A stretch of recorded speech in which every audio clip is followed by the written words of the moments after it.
Hey everyone, Brian Von Via here, back at it again with another story. This time we've got problem players argues that cats are omniscient and omnipresent, harasses a contact at a tavern, tries to sabotage the party, and jumps off a building. Let's get right into it.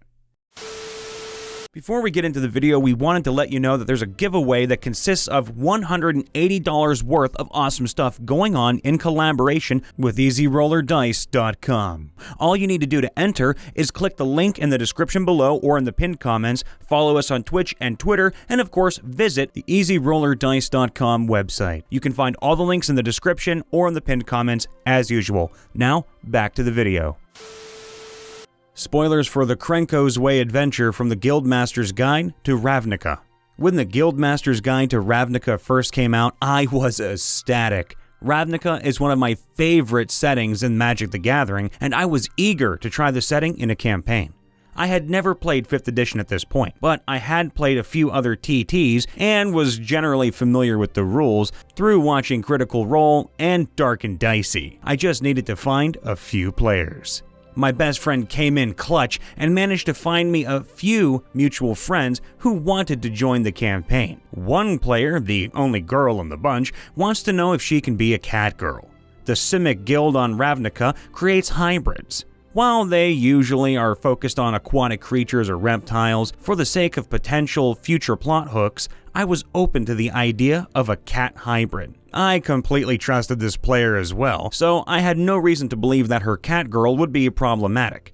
So she starts working on a Simic Catgirl Ranger. She eventually decided that she wanted to try out the Veldalken race and scrapped her original character concept for a Veldalken monk. Upon hearing this, one of my other players decided he wanted to play a Catgirl. I had immediate reservations about this, but he had been there when I originally okayed the idea, and I didn't want to establish a trend of double standards. So he rolls up a Selesnya half-elven druid Catgirl with a very hand-weaved excuse for why she was hybridized. I didn't like the idea of a hybrid character not from Simic, especially since Selesnya and Simic don't necessarily get along, but he was adamant. I should have been a little firmer, but I was scared of losing players since we had a small group already. Session 1 comes round. I've decided to run the Krenko's Way adventure straight from the book, as this is my first time DMing. Within 10 minutes, the party has gone to a tavern and started a bar fight. During the fight, Catgirl sneaks out of the tavern, obviously planning something, though I didn't know what yet. He ends up ritual casting Speak with Animals to ask any nearby cats about the quest giver. They were close enough to where the quest giver lives, and I had future plans for this NPC, so I figured it was reasonable to let him get some information this way. Following the questline, they end up at another tavern with a lead. They're trying to track down an escaped criminal and a weapon dealer who's had suspected dealings with said criminal, typically drinks at this bar. While waiting for her to arrive, Catgirl ritual casts Speak with Animals again.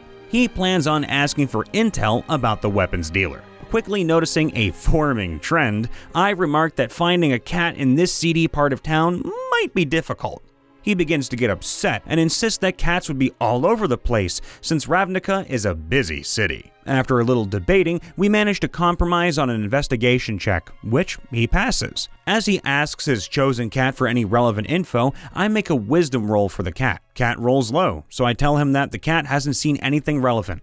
He gets upset, claiming that cats see everything. One of the other players chimes in that cats would probably have better things to do than make a mental note of every person entering a specific tavern. The dealer does arrive at the tavern. I describe her as an attractive 20-something with neon pink hair. Face of the party tries to buy her a drink to loosen her up. He low rolls charisma, and she gives him a "thanks but no thanks, big guy" brush off. Catgirl then tries flirting with her and buying a drink. Also low rolls charisma, but insists he should pass the check since the dealer is probably into girls. At this point, the NPC is very off-put and decides to leave. Catgirl won't have it and tries several times to stop her from leaving. After outrunning Catgirl's advances, the dealer manages to slip away into the night.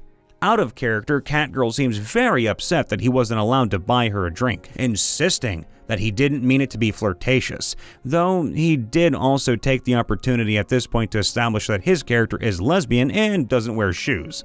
Weird. He then sprints off into the night looking for the dealer. He decides to use a spell slot to cast Speak with Animals to ask a cat where she went. This time, he doesn't pass the investigation check, but to avoid another argument about how prevalent cats should be in this part of town, I send him a very unhelpful cat. Unable to find the dealer due to inadequate perception and investigation checks, he gives up and decides to hire an assassin to hunt her down and kill her. He used the background tables in the Guildmaster's Guide to roll a generated background and ended up with a contact in the Demir, a guild of sneaky types and assassins. He called in that contact and sent him after the dealer. We did this secretly through text messages so the rest of the group wouldn't know. I didn't want to allow this, but hoped that if he managed to get their leader killed, failing the quest might be the slap on the wrist he needed to cut the crap. Next in-game day, the group hunts down her home by interrogating the right people. They are met there by the hired assassin, who draws suspicion from the rest of the group. Catgirl says he's a friend of hers, which does little to calm the others, but they agree to go along with it. They pick the lock and break into the house.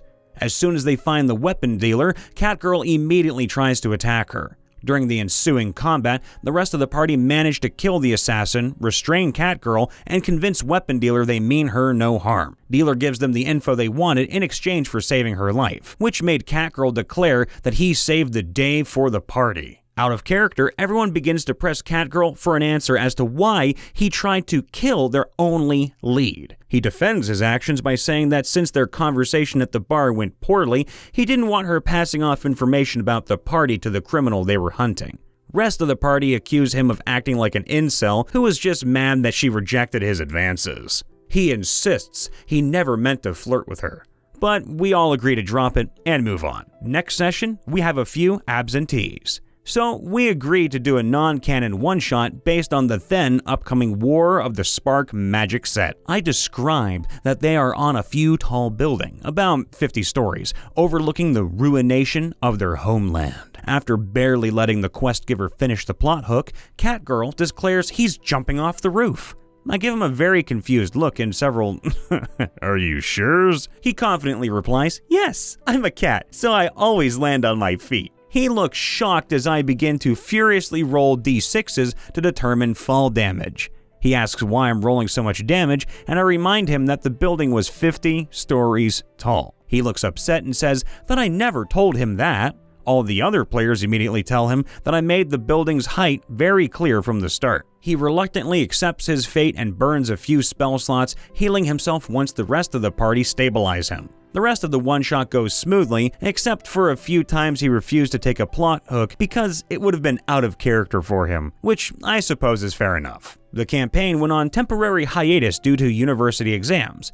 During this time, it's brought to my attention that Catgirl has been getting handsy with the girl in our group. Apparently, when the party was getting some after-session drinks, myself being absent since I don't drink, he'd been crossing a few too many physical boundaries. His excuse was that he was drunk and shouldn't be held accountable for his actions, which, pardon my French, is a load of troll dung. With that knowledge, I called the campaign off. We didn't have enough players to continue without him, but there was not a chance I was going to play another session with him at the table. Hey DMs and D&D players around the world, Papa Vaughn here. You're not obligated to deal with this kind of toxicity in your games. Just give that person a hard boot and find someone else, because there's always going to be someone better around the corner. Next up, we got a story from r/MrRipper. Just acted out a play of the campaign so far. Mild spoilers for Storm King's Thunder. Our DM has been running Storm King's Thunder for about 10 sessions now. Our party, me, a satyr druid, a dwarf barbarian, a triton paladin, a tabaxi rogue, now vampire, and another half-elf druid, recently got some downtime while we wait for a ship to be ready to set sail. We had about a week, so we decided to get some errands done. You know, the simple things. Tried to figure out how to cure vampirism. Fashioned myself some armor from the toenails of giants and other creatures we'd slain. Druids can't wear metal, so next best thing, right? And pissed off a god by talking a cow named MrRipper into becoming dinner. The party had about 2 days left and didn't want to grind for gold or XP through dungeon crawling, so we decided to put on a play of our giant slaying adventures this far. We found an auction stage in the middle of a bustling market, bought a few kegs to pass out free drinks so we could draw a crowd. and the show was on. I cast Fog Cloud and Stone Wall to imitate the Cloud Giant's flying castle, and our 7-foot tabaxi put on a disguise to look like a Cloud Giant. In real life, the player playing the tabaxi stood on a chair while the rest of the party was on their knees while the DM judged our performance as the audience. Heroes of legend, I require your assistance to bring balance to the giant ordaining. Please come with me to Bryn Shander to stop the frost giant attack. Cast darkness on the crowd to change scenes. We've arrived at the Icewind Dale. Please save the town. Cast Sleet Storm to imitate its harsh landscape. Tabaxi changes disguises to look like a frost giant. Oh no, the giants have already broken through the gate. The scene changes again, and where we're doing battle with the giant and 8 wolves, which both us druids summons, actually killing them in front of the now roaring crowd. Your toenails shall be mine! Turns into a wolf, ripping the giant's toenails off and dealing the final blow. Hooray for the heroes of Bryn Shander! In real life, our DM is dying with laughter from our terrible acting while we all take a deep theater bow. The whole thing was super choppy, but for a group of players have never gotten past level 4 in a campaign, it wasn't half bad. In the end, we made a ridiculous amount of gold from the drunken audience, each got an inspiration, and successfully spread the tale of the heroes of Bryn Shander. Hey everyone, Brian Von VA here, as always checking in after the video. If you like today's vid, then leave a like, subscribe, and ring that bell to be notified whenever we go live or upload. If you're interested in submitting a story to us to be read live or in a video, head on over to r/MrRipper and toss one in there. Properly written, of course, wink wink. If you'd like to be entered in a giveaway for $180 worth of goodies by our good pals at Easy Roller Dice, then be sure to follow the link in the description and in the pinned comment below, including following us on Twitter and Twitch, and of course visit the EasyRollerDice.com website. And if you want to use your help action, you can come say hi to me and subscribe over on Brian Von VA on YouTube, where I stream games and share fun voice acting videos. Our happy message for the night is twofold. Firstly, I want everyone to know that you're worth all the love in the world and that you deserve to be respected and happy inside and out. Secondly, have strength in yourselves and faith in your companions, friends, and family. Those around you who love you will always care about you, and honestly, you deserve that care, and you've earned that love. So take it. Take all the love. So that being said, all the love. We'll see you next time. Just be safe out there.